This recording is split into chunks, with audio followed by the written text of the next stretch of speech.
So the videos are raw and unedited.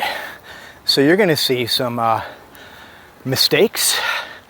You're going to see some do as I say, not as I do instruction, possibly.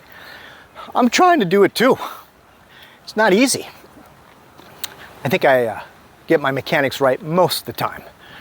And obviously there's a lot of room for improvement. That's why I'm here. That's why I'm trying to improve against this wall and do them better and better.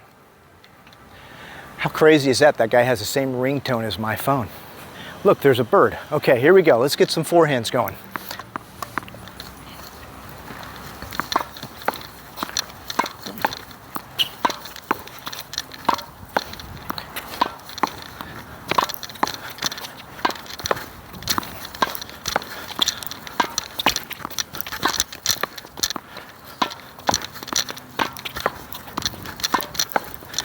Harder.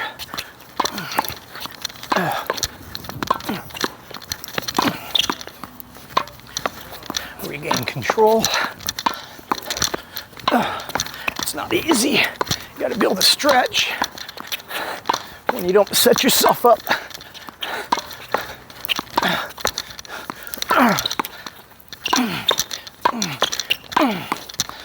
Whoa, baby.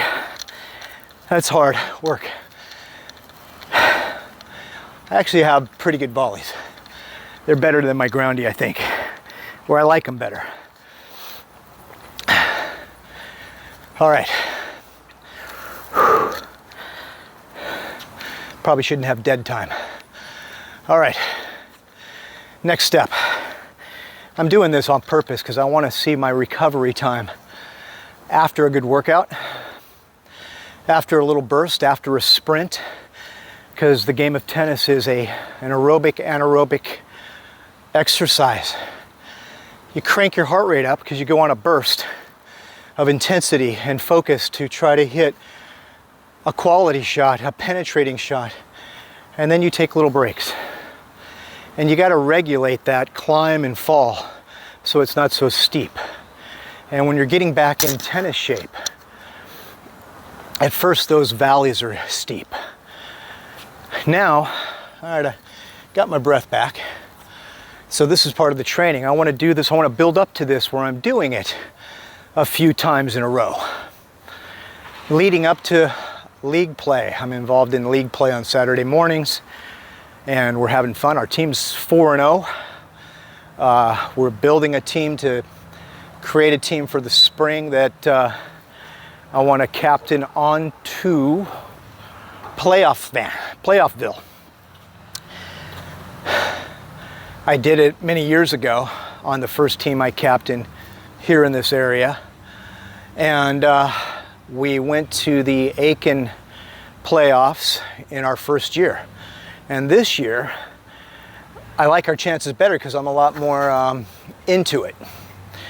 And my focus now is different than it was when I dabbled 10 or 12 years ago. I'd set the rackets down, got pretty deep into my technology, did some tennis for a little bit of exercise and fun to get out with, friends. Then I started playing more, just hitting with more friends. Started to get the bug again, started to work on my game. It takes a while. It takes a while to make a comeback and do it in a way where you're not going to get hurt as well. Because the sport of tennis, you have a lot of chronic injuries. Things get inflamed from the repeated landing on a heel or the possible bad mechanics you have on your forehand where you twist too much and tweak out your knee. So a lot of my buddies, my contemporaries who I play with, enjoy their company, we banter well together. Our team is called the Court of Extraordinary Gentlemen, and to be on the team you must be a gentleman. So I had to say no to a couple of friends. And people don't like to hear no. They think they're part of the crowd, and they're not. I am not one of these people that is an anti-tennis ambassador. I'm an ambassador of the game. And the reason I say no to some people is because their behavior is not something I want to be associated with, right? And I'll be specific. So if you're playing doubles with your buddy and he makes an error and you look over with a disappointed look, out of his peripheral vision and your body language, he gets what you're saying. So you got to have some poise so you're not having a knee-jerk reaction and making your buddy feel bad so that he doesn't play as optimal, right? And if you do that repeatedly, you're going to make friends go away. And it takes time to learn that skill as well as a tennis player. So I hope that I share some things in my channel that are helpful to the club player that I've seen over many decades of being around tennis clubs. And as a person that has been a pretty good guide, I think, to helping people get better at the game and enjoy it more.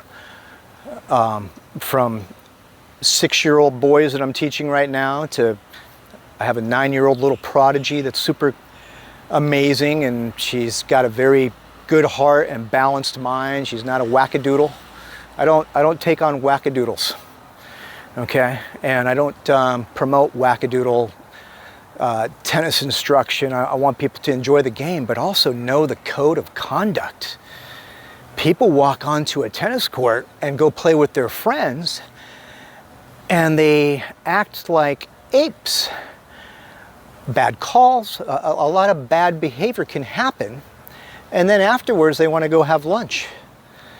And it doesn't happen a lot, but it happens enough that you want to squash that behavior. And you certainly don't want to be part of that crowd. Those guys are not getting invited. Those gals are not getting invited to the special tennis events that are arranged for people that have a good perspective, and they win and lose graciously, and they're driven, but not at the expense of climbing on the shoulder of an opponent and being nasty. Sometimes people do that because they've never won a trophy, and all of a sudden now they're getting pretty good at tennis, and they don't understand that part of the equation, that you want to win with a little bit of poise. So it's a fun world. It's awesome exercise. It's going to spill over into other parts of your life and make other parts of your life better. You're going to make a lot of cool friends. What's great about the sport of tennis, and there's many things that are great about it, but one of the things that I really have enjoyed is the tennis friends I have sprinkled around the globe that I can call up if I'm in Milwaukee, Wisconsin, and arrange a tournament, pair up with a buddy, go play in some invitational club, guest invitational. So when you've been around it for a while, and if you're likable and you get your game pretty sharp, you have to get your game sharp because people want to pick the first player for their dodgeball team, right? You don't want to get picked last. So work on your game, and it's okay. There are events and socials for people that are number 13 on the team. And I can tell you from experience, because I've been number 13 on the team before, right? So, but it's kind of fun when you climb up the ladder and you do a little bit better, and there's still a long way to go, believe me. My last tournament woke me up, and I need more power and more speed and more aerobic capacity and more love and likes and subscribes. Just kidding. If you are enjoying this conversation that I'm having with myself, but it's really for you, and I hope that I know some of you don't like it already and you're out the door. That's okay. That's okay. The haters, I don't have haters yet. I have a couple unlikers. That's all right. I don't own the game. You don't own the game. I'm just sharing something that I enjoy, that I'm pretty good at. People write me little Bitcoins to teach them fractions of Bitcoins. All right, let's see if we can hit some volleys and see how the old volley looks. I think I have to move the camera a little bit. Pardon me. Let's try some volleys. I'm trying this angle from behind because the shade of the tree, I think, is helping. Let's see.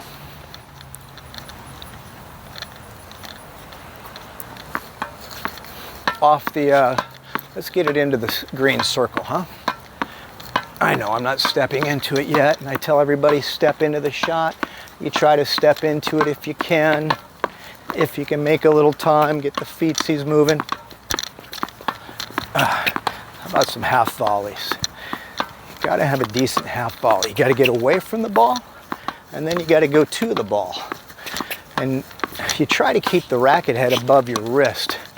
That way you can see the ball. Oh, that's a shankopotamus. See, I told you, raw and unedited. I'm gonna miss some balls. It's not easy hitting and coaching. That's not an excuse. I'll get better at it. For me, I get a lot of rhythm and timing when I'm covering the ball on a half volley like this. This is, to me, it's important to my game, the way that I play, that I get good at this. And I need more acceleration on the backhand to pull that off. Here in the South, we play on hard courts and soft courts. And that half volley, there's a lot in common, but it's definitely an adjustment on the clay. As you can imagine, the ball hits a little pebble and zings left or right, especially if the court's not groomed. And some of these clubs need to groom their court. You know, tennis is on the rise. It's competing with pickleball. Tennis is in good hands, though. It's been around a long time. And the USTA has done a very good job of promoting the game, creating amateur play, and has, over a long period of time, developed the code of conduct, which nobody knows about or reads about anymore, but man, read that. That's going to get you into the inner sanctum of some cool tennis events, right? So what happens is there's a large sea of amateur players that love the game and they compete, and it's already an egomaniac game. It's you and the wall, or you and an opponent. You're on stage, you got a lot of real estate. That's why a lot of clubs went away. The amount of real estate it takes to support a membership of, you know, only a few people on a court. But the game's prospering, even in weird times. And you know why it's prospering also? We've been trapped in these digital worlds. I'm so trapped in it, I'm in front of it right now. So you got to get out and get some exercise and get your eyes up and following and tracking a ball instead of tracking a cursor, right? This will make you feel better. You're looking at the screens too much and it's making you depressed. I know, because I was in technology for a long time. I build apps for the Air Force. That's my other vocation. And it's fascinating, and I immersed in it just like I did tennis. But now I'm back on the court because it's way healthier. And I want to use technology to make things efficient and grow it quick. But I'm not going to get sucked into that all the time, okay? And you shouldn't either. You need a break from the computer, and this is the perfect salvation for you. That's my religion, the tennis religion. You should get it. Let's see if I can hit some better forehand volleys. My friend Steve Carney, who I'm on a quest to do some interesting things. He's an artist, an engineer, a painter. I just broke my rule and mentioned my buddy's name, but I know it's okay because we're doing something very similar. And his channel, I'll be promoting it eventually when he gets it dialed in. I gotta move more. I gotta move more for these volleys. I gotta get my feet moving quick. I don't want to get too tired because I got a singles match tonight and I want to win it. That's not bad. My fitness is improving. That is not easy to do, especially when you're just a few days over 30. This has to go away. It's been the hardest thing of all the stuff I'm doing to improve my health. I eat pretty healthy, but I definitely get cravings. And when your schedule's a little erratic, and I'm not making excuses, I started to figure out my landmines I gotta watch out for. And so I've done some rearranging of things, and it's helping. Otherwise, I wouldn't be able to run like that. 3 weeks ago? No. I couldn't move like that and sustain a rally like that. I wasn't bending down like that. And I haven't even looked at my videos to compare them, but I can tell. So, man, be blessed to be moving. I'm blessed to be moving. At my age, a lot of guys are not moving well. Most of my buddies have replacement parts, bionic toes, new eyeballs. Some like to do the Botox thing. I'm all natural, baby. I got one for you. I'm gonna have some fun with you guys. First of all, I've been getting this all my life, and I'm lucky. Thank you, Mom and Dad, for some good DNA. This is all natural, baby, no coloring. I colored my hair one time. I had a girlfriend named Tammy up in the Midwest. I'm not gonna drop her last name. She was a doll, and she was a hairstylist. And she wanted to put a blue streak in my hair. She thought I was her little skinny Ken doll. So I went for it, put the blue streak in my hair. Then I got the blue glasses and looked like a complete ding-dong. So that's the one and only time the hair's been dyed. And that was in 1987. So those of you that want to kind of put things together that know where I've journeyed, we can have some fun with that. This is going to be so much fun, reconnecting with old friends and sharing the gospel of tennis. Man, it's come back into my life at a very good time. It's something I dedicated my life to for a long time, and I loved it. And then I burned out a little bit. A lot of teaching pros, that happens. You get to the point, I think, where it gets a little old and you're not growing and you can continue. And I have friends that have just gone straight through, but it can get a little mind numbing. You need to reinvent. And I reinvented at a good time in my life and picked up technology, and man, was that an elevator, an express elevator. And I went hard on that. Anyway, I'm not going to go into all that, but my point is to be back in tennis now, to be back moving around and trying to move a little faster and trying to get a little stronger, to be a little more competitive is a very good thing, because you set targets and goals, and it spills over into other parts of your life because you want to start arranging your life to hit these goals, because now they mean more to me, I think. And it's kind of a neat headspace to be into. And if I can help somebody rediscover their youth, and I'm doing this naturally, that's what's really cool. I'm taking some supplements, just vitamins, and I take a vitamin B, I take Focus Factor, that's a good product. Maybe I shouldn't be mentioning these names yet. But anyway, I take maybe about 7 different vitamins. I started taking a meal replacement drink to hopefully kind of bust up some cravings, and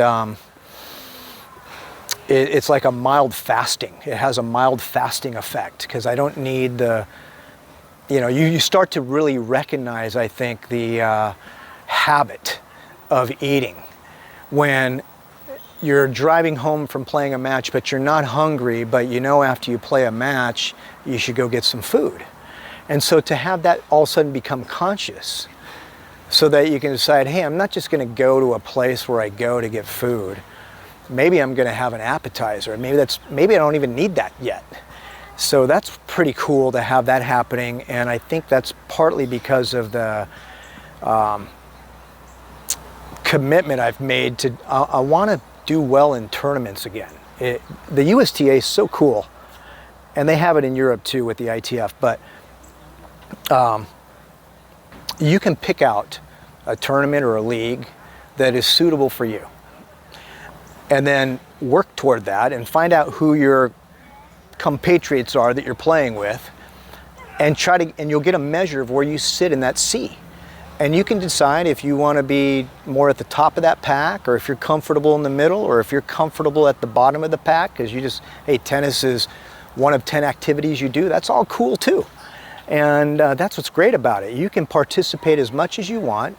I think you got to put a little time into it to enjoy it, because if you just come out every 4 months as a beginner, that can be fun. I mean, to get some sun and bat the ball around, but it's so much more fun when you can keep a rally going and not have to pick up balls so much. So I would say most people, if they decide that they like tennis, they tend to go at it for a little while and get their game better so they can maintain a rally, and then it can go much further than that. So hey, I'm rambling a little bit. I'm going to close up this video. I have no idea how long I've been rambling on this particular video, but I was also told to make some longer videos and let people kind of get to know you a little bit and how you communicate. So that's Coach Kirk. I'm out of gas.